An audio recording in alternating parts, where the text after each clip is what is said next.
안녕하십니까. 하나님의 말씀이 나의 하루에 임재하는 시간 하나임입니다. 오늘 하루도 하나님의 말씀을 통해서 우리의 목마름을 채움받는 귀한 시간 되길 기대합니다. 네, 오늘은 고린도전서 16장 1절부터 12절까지 말씀입니다. 우리 함께 성경을 펴서 천천히 따라 읽도록 하겠습니다. 성도를 위하는 연보에 관하여는 내가 갈라디아 교회들에게 명한 것 같이 너희도 그렇게 하라.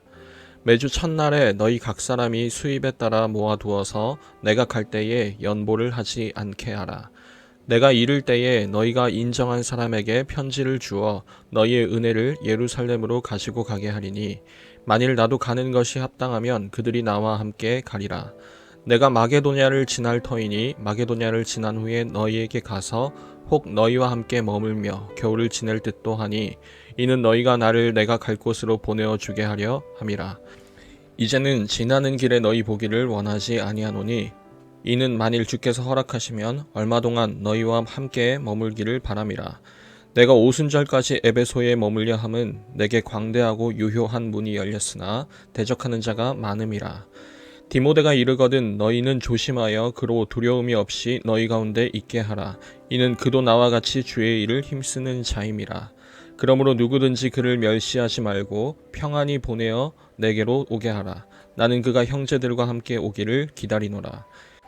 형제 아볼로에 대하여는 그에게 형제들과 함께 너희에게 가라고 내가 많이 권하였으되 지금은 갈 뜻이 전혀 없으나 기회가 있으면 가리라.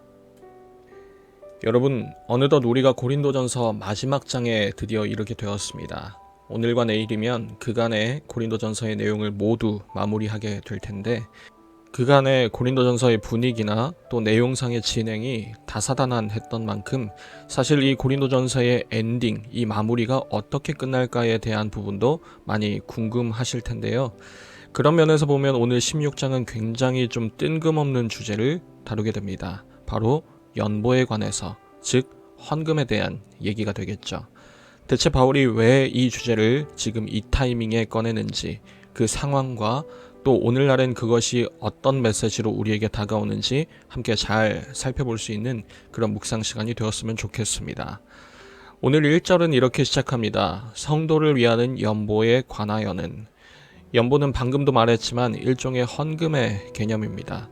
여러분, 지난번까진 몸의 부활이라는 아주 거창한 주제를 엄청 주의 깊게 다루어 놓고는 오늘 갑자기 헌금에 대해서 얘기하니까 뭔가 굉장히 그 흐름이 어색하고 또 잘 연결이 안 되는 것 같지 않으십니까?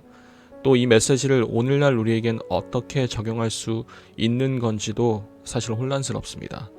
그냥 교회에 헌금을 하라는 그런 단순한 메시지로 우리가 이해하면 될까요? 어떻게 이해하는 것이 맞을까요? 우리 함께 한번 고민해 보면서 오늘 말씀을 묵상해 보았으면 좋겠습니다. 여러분, 오늘 16장에서 말하는 이 연보는 우리가 보통 매 주마다 하는 이런 헌금의 개념이라기보다는 조금 더 좁은 개념입니다. 일종의 목적 헌금이죠.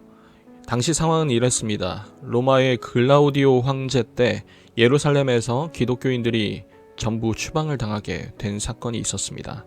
그때 모든 재산과 재물은 하나도 갖고 가지 못하도록 또 로마에서 몰수해 버렸었죠. 당시에 수많은 과부들과 또 어려운 이웃들을 돌보고 살펴왔던 그 역할을 감당했던 이 예루살렘 교회가 하루아침에 그러한 사역을 할 수 없을 정도로 직격탄을 맞게 되었고 사도 바울 역시도 이 소식을 아주 잘 알고 있었죠. 그래서 지금 사도 바울은 이 예루살렘 교회를 돕기 위해서 고린도 교회를 비롯한 자신이 방문한 여러 교회에 이 예루살렘을 향한 모금이나 어떤 기금 형태의 헌금을 요청하고 있는 상황인 겁니다.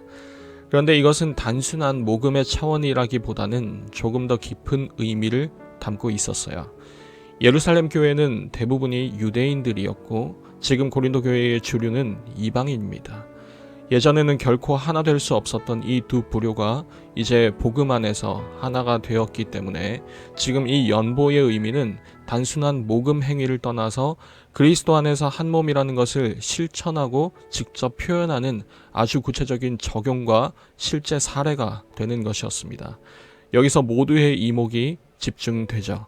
여태까지 하나됨이라는 가치보다는 자기 스스로가 어떻게 하면 남들보다 더욱 높아질까, 그것만을 전전긍긍했던 이 고린도 교회의 분위기. 여러분, 과연 이들은 어떻게 행동할까요?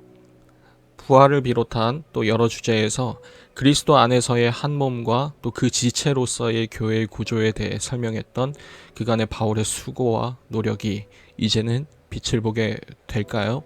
과연 고린도 교회는 진정한 하나됨과 또 건강한 교회의 모습을 회복할 수 있게 될까요? 사랑하는 우리 중고등부 여러분, 사실 그 결과가 고린도전서에는 나와 있지 않은 채로 고린도전서는 끝을 맺게 됩니다. 하지만 고린도후서에서는 바로 이 문제가 기폭제가 되어서 고린도 교회가 더욱 바울과 디모데를 배척하게 되는 결과를 낳게 되죠. 무엇이 문제일까요? 헌금을 제대로 하지 않은 그 구체적인 행위 하나 때문일까요? 아니겠죠. 무엇을 했냐, 무엇을 하지 않았냐, 그런 구체적인 행동 하나하나의 문제라기보다는 적어도 이들이 교회가 무엇인지 제대로 이해하는 데에 실패했다는 점이 아마도 근본적인 문제라고 할 수 있을 겁니다. 그래서 실제로 바울은 고린도 후서 8장에서 이렇게 기록하죠. 마게도냐 교회의 선행을 예로 들면서 부요하신 그리스도께서 너희를 위하여 가난하게 되심은 그의 가난함으로 말미암아 너희를 부요하게 하려 하심이라 라고 그리스도의 마음을 설명하고, 또 8장 마지막에서는 그러므로 너희는 여러 교회 앞에서 너희의 사랑과 너희에 대한 우리 자랑의 증거를 그들에게 보이라 라고 말합니다.